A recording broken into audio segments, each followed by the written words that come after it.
Hello friends, আমার পাকশালা চ্যানেলে আপনাদের সবাইকে স্বাগত। আজকে বানাবো আলুর চপ। এই বর্ষাকালে আলুর চপ খেতে ভালোই লাগে। বৃষ্টি হয়েছে, হালকা রোদ উঠেছে এখন বৃষ্টির পর। নিয়েছি 1 বাটি মতো বেসন।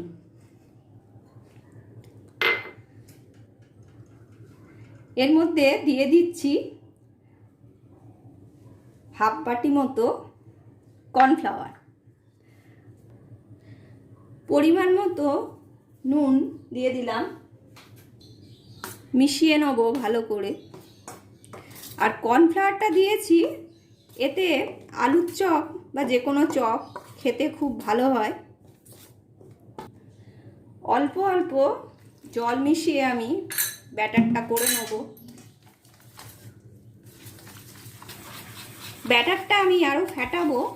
এবার এর মধ্যে আমি দিয়ে দিচ্ছি সামান্য একটু বেকিং সোডা আর সামান্য একটু হলুদ গুঁড়ো। এবার এটা ভালো করে মিশিয়ে নেব এবং আরও ভালোভাবে ফেটিয়ে নেব। পুরোপুরি ব্যাটারটা তৈরি হয়ে গেছে, একটা স্মুথ ব্যাটার তৈরি হয়ে গেছে।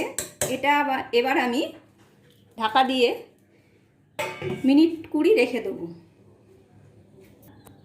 এবার চপের মশলাটা বানিয়ে নেব। তার জন্য গ্যাসটা জ্বেলে নিলাম, কড়াই বসিয়ে দিয়েছি। কড়ার মধ্যে দিয়ে দিচ্ছি সর্ষের তেল, আপনারা সাদা তেলও করতে পারেন। তেলটা গরম হয়ে গেছে, এর মধ্যে দিয়ে দিচ্ছি 1 চামচ আদা রসুনের পেস্ট, বয়েল করা আলুগুলো আমি একটু হাত দিয়ে চটকে নিচ্ছি। গ্যাসের ফ্লেমটা কমানো আছে। এবার বয়েল করা আলুগুলো আমি এর মধ্যে দিয়ে দিচ্ছি, ভালো করে মিশিয়ে নিচ্ছি। দিয়ে দেবো পরিমাণ মতো নুন, 1 চামচ মতো চিলি ফ্লেক্স। এটা আমি বাড়িতেই করে নিয়েছি চিলি ফ্লেক্সটা। যারা কাঁচা লঙ্কা পছন্দ করেন তারা কাঁচা লঙ্কা দিতে পারেন।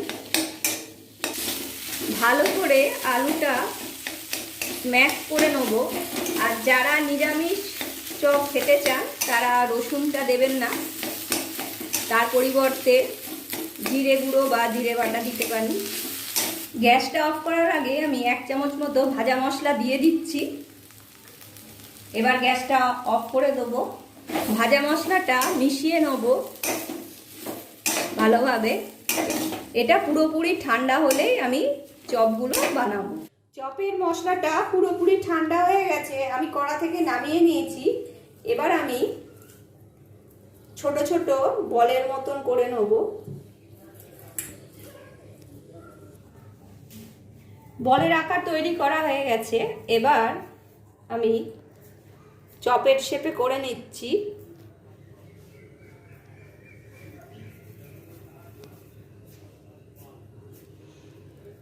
আপনারা যে সাইজে চপ খাবেন সেই সাইজেই করে নেবেন।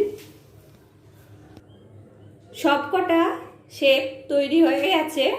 এবার ব্যাটারটা দেখে নেব।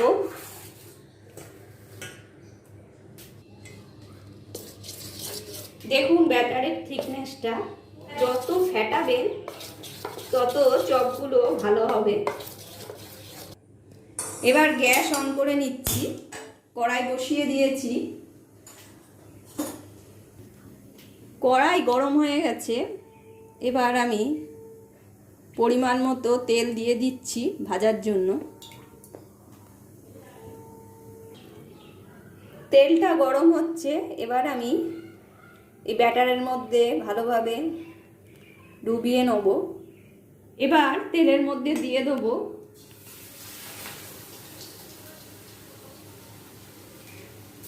গ্যাসের ফ্লেমটা কমিয়ে দেবো, ফ্লেমটা মিডিয়াম করে দিচ্ছি। এবার এগুলোকে উল্টে দেবো। মিডিয়াম ফ্লেমে ভাজছি চপগুলো।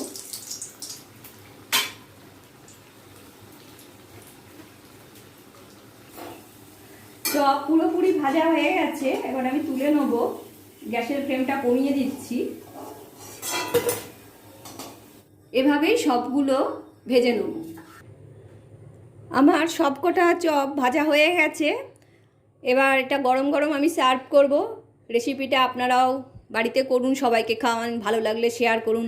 আর যারা এখনও পর্যন্ত আমার চ্যানেলটা সাবস্ক্রাইব করেননি তাদের সাবস্ক্রাইব করার অনুরোধ রইল। ধন্যবাদ।